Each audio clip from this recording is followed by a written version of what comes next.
Assalamualaikum warahmatullahi wabarakatuh. Waalaikumsalam warahmatullahi wabarakatuh.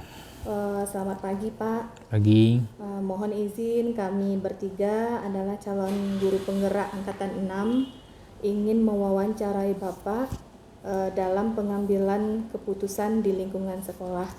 Jadi nanti Pak, selama pelaksanaan wawancara ini ada beberapa item pertanyaan yang akan kami tanyakan terkait tentang dilema etika ataupun bujukan moral. Baik. Baik Pak. Ya. Untuk pertanyaan pertama, selama Bapak menjadi kepala sekolah,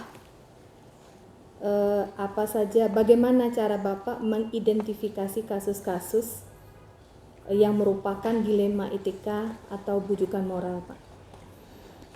Baik, terima kasih atas pertanyaannya, Ibu Ulfa. Jadi dalam mengidentifikasi kasus-kasus yang merupakan dilema etika atau bujukan moral ini, memang kita harus melihat dulu jenis kasusnya apa. Kemudian kita lihat dari beberapa peraturan atau kesepakatan yang bersama yang dibahas misalnya di dalam lokakarya.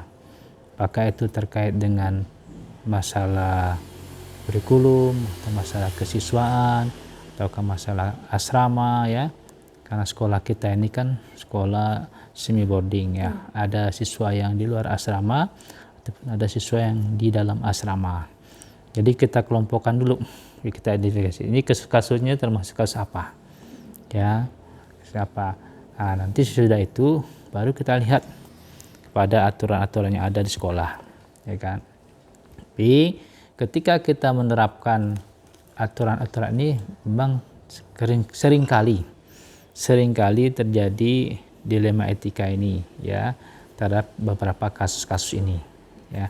Makanya kita juga mematokkan bukan hanya sekedar pada kesepakatan bersama, tapi juga kita melihat di sini nanti apakah sisi kebermanfaatannya atau kemaslahatannya itu lebih besar, ya, putusan yang kita ambil kalau itu misalnya di luar dari aturan kita, ya, ataukah misalnya istilahnya itu kejelekannya atau kemudaratannya, ya, lebih besar, mana yang kita pilih. Jadi tatkala nanti di situ mungkin kebermanfaatannya atau kemaslahan lebih besar, maka bisa saja kita mengambil sesuatu yang di luar aturan kesepakatan bersama, tetapi tetap saja kita sampaikan di forum, ya, forum guru, untuk kita misalnya mengambil keputusan itu, ya kan.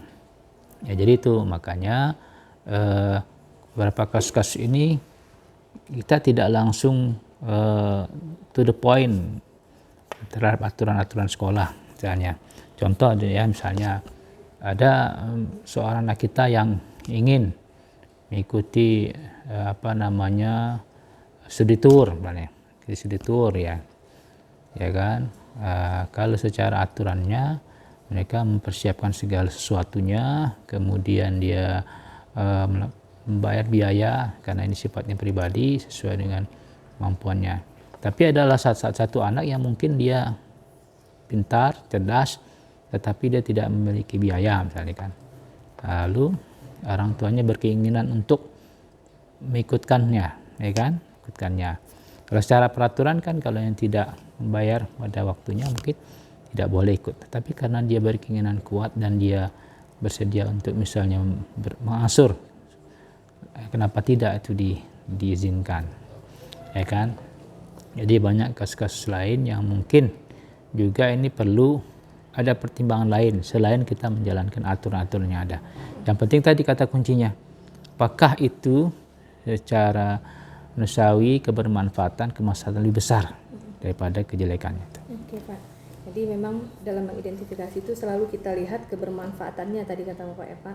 Nah sekarang bagaimana Bapak menjalankan dalam mengambil keputusan itu di sekolah Bapak, terutama untuk kasus-kasus di mana ada dua kepentingan yang sama-sama benar nih Pak, atau sama-sama mengandung nilai-nilai kebajikan. Ya. Jadi dalam menjalankan keputusan yang kita terapkan ini, ya, di sekolah kita ini, ya, di mana ada kasus di dua kasus yang ada kepentingan sama benar atau sama-sama mengandung nilai kebajikan tadi.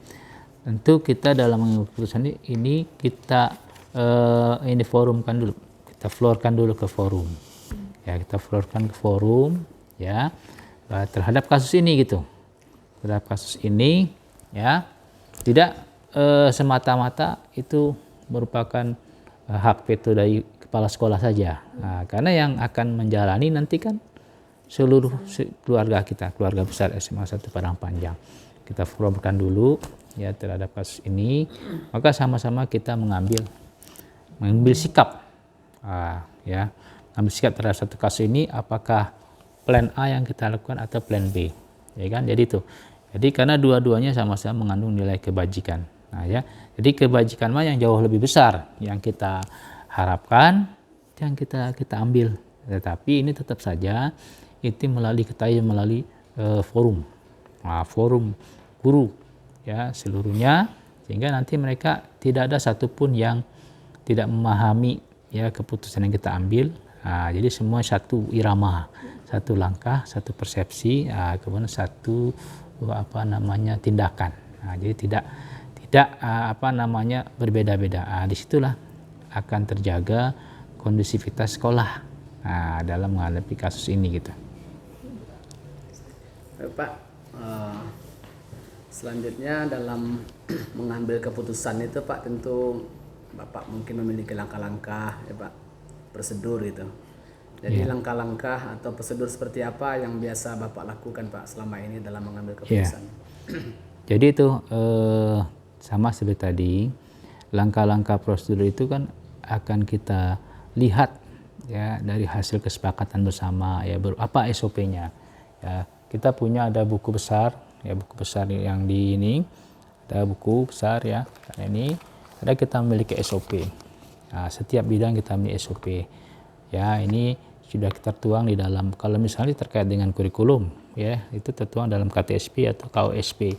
Lihat di sana ya, bagaimana ada situ SOP-nya, prosedurnya, baik contohnya misalnya terkait dengan penilaian ya, terkait dengan misalnya remedia, pengayaan ya, bagaimana apa hak anak dalam mendapatkan penilaian ya kan. Kemudian terkait dengan kasus-kasus siswa pelanggaran peraturan, lihat lagi SOP-nya, aturan tata tertib kita bagaimana ya kan, bagaimana aturan tata tertib kita yang kita terapkan ya kan. Kemudian nanti ya kalau misalnya ada yang belum memahami, itu harus kita sosialisasikan dengan ini. Kita punya tim K7 misalnya, tim K7 kan, itu kita terapkan. Jadi seluruh guru dan siswa memahami prosedur yang ada, tata tertib yang ada misalnya, maka mereka semua bergerak untuk mengikuti aturan-aturan yang ada, ya kan? Kemudian kalau misalnya ada pelanggaran-pelanggaran terhadap aturan-aturan itu juga ada proses tahapan-tahapannya, sehingga nanti ya mereka akan diproses sesuai dengan tahapan-tahapan yang ada, sehingga nanti mereka juga merasa oh ya memang saya melakukan pelanggaran, karena kita sudah melakukan sosialisasi secara mantap, secara matang, secara bertahap. Ya, tidak ada lagi anak-anak yang mungkin merasa melawan ya kan, dongkol ya, termasuk dengan guru-guru juga, guru-guru demikian juga ya kan. Dia ada tahapan-tahapannya ya, kalau misalnya ada kelalaian dalam tupoksi dan sebagainya. Selanjutnya Pak, selama Bapak mungkin mengambil keputusan ya terhadap kasus-kasus yang dilema etika tadi, kira-kira hal-hal apa saja Pak yang Bapak anggap efektif? Ya, jadi kalau melihat ini dalam pengambilan keputusan ini, yang paling efektif itu kita belajar dari pengalaman.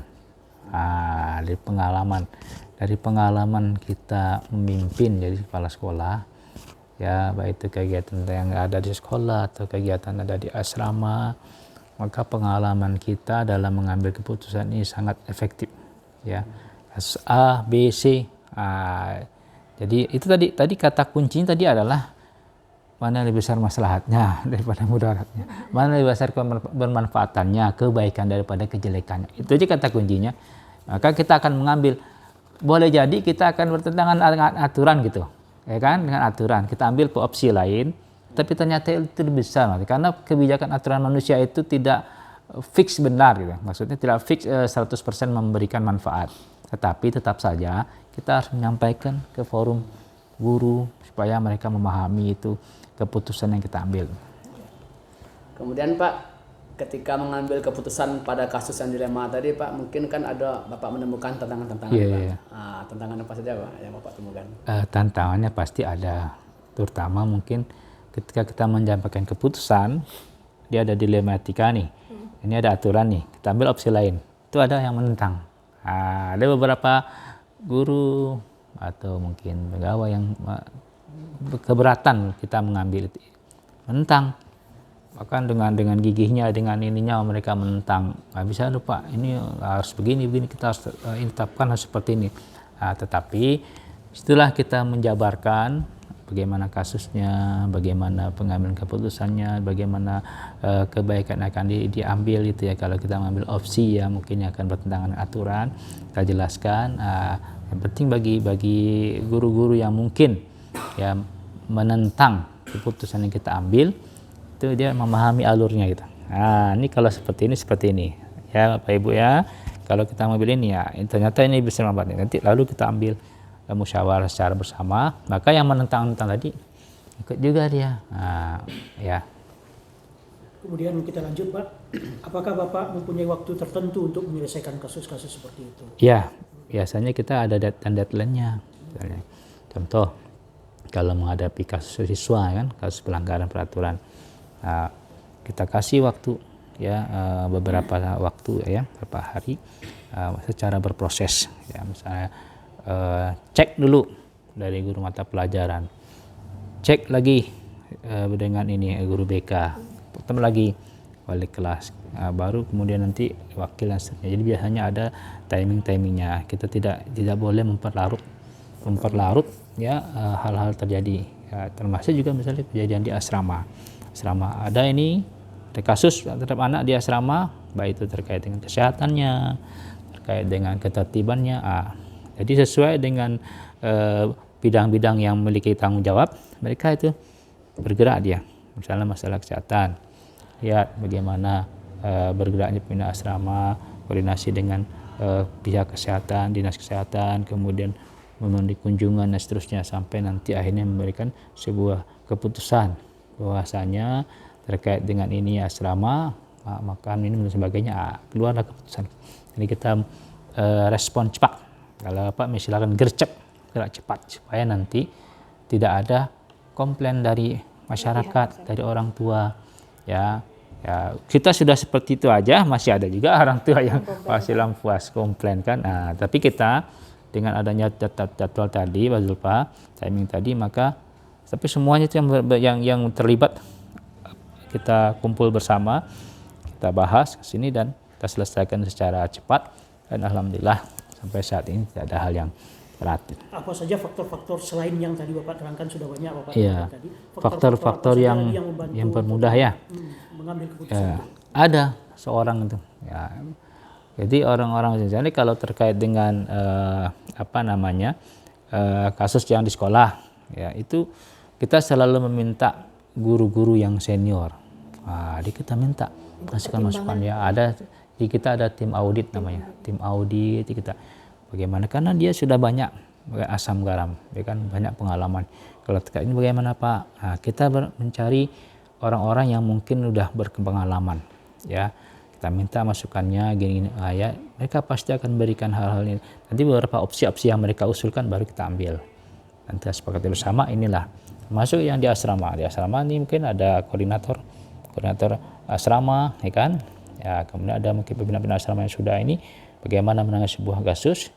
Itu kita minta pendapat gimana kira-kira kita buat di dalam forum, kita bicarakan. Di orang-orang ini sebagai pemberi masukan atau usulan untuk menghadapi kasus-kasus ini, mereka ini sudah berpengalaman. Itu. Oke Pak, ini yang terakhir closing kali Pak. Dari gambaran kita di atas tadi, apa pelajaran yang bisa kita ambil ketika Bapak mengalami pengambilan keputusan dilema etika dan sebagainya? Yeah. Jadi pembelajaran yang bisa kita ambil dari pengalaman mengambil keputusan ini, ya intinya adalah ya kita selalu menetapkan ya sisi kebaikan mana yang lebih besar yang kita ambil keputusan itu, ya. Yang kedua, melibatkan sebanyak mungkin orang, ya, terhadap pengambilan keputusan ini supaya nanti bisa disikapi secara bersama dan bisa kita terapkan, ya. Kemudian juga nanti kepada mungkin siswa atau hal-hal yang sebagai objek, ya, objek keputusan itu juga akan mendapatkan kebaikan juga gitu, mungkin dari kesalahannya dia menyadarinya, kemudian dia berbuat dan tidak ada merasa terpojokkan, atau mungkin dari si guru atau pegawai yang mungkin masih belum melakukan hal-hal yang sesuai dengan tupoksinya juga dia tidak kita permalukan dan tidak. Jadi gitu, makanya dari 3 hal ini kita ambil pembelajaran supaya nanti secara kondusivitas sekolah itu bisa berjalan dengan lancar, ya, tidak ada hal-hal berarti untuk memajukan pendidikan di sekolah kita. Nah, itu. Silakan dulu Pak. Terima kasih Pak. Jadi kami juga mendapatkan pelajaran nih ya Pak, ya. Di sini ada kata Bapak tadi ada 3 hal pembelajaran yang Bapak sampaikan tadi. Mungkin kami bertiga sebagai calon guru penggerak juga bisa mengambil sebuah keputusan yang Bapak sampaikan tadi. Mungkin kita lihat sisi kebaikan mana yang bisa kita ambil dalam memutuskan ke sebuah keputusan. Yang kedua, mungkin kita dapat berkolaborasi dengan semua pihak dalam pengambilan sebuah keputusan juga, agar permasalahan yang muncul itu tidak berat bagi kita saja tapi bisa dipikul secara bersama-sama. Kemudian juga kepada siswa atau objek yang lain, kemudian dalam permasalahan itu bisa terselesaikan dengan baik dan lancar begitu ya Pak, ya. Jadi mungkin itu saja Pak dari hasil wawancara kita pada pagi hari ini. Sudah mengganggu waktu Bapak, mohon maaf sekali Pak, ya. Dan terima kasih banyak. Jadi assalamualaikum warahmatullahi wabarakatuh. Waalaikumsalam warahmatullahi. Tak foto sama anak? Ya. Foto bersama Foto bersama Tunes. Fotonya di mana?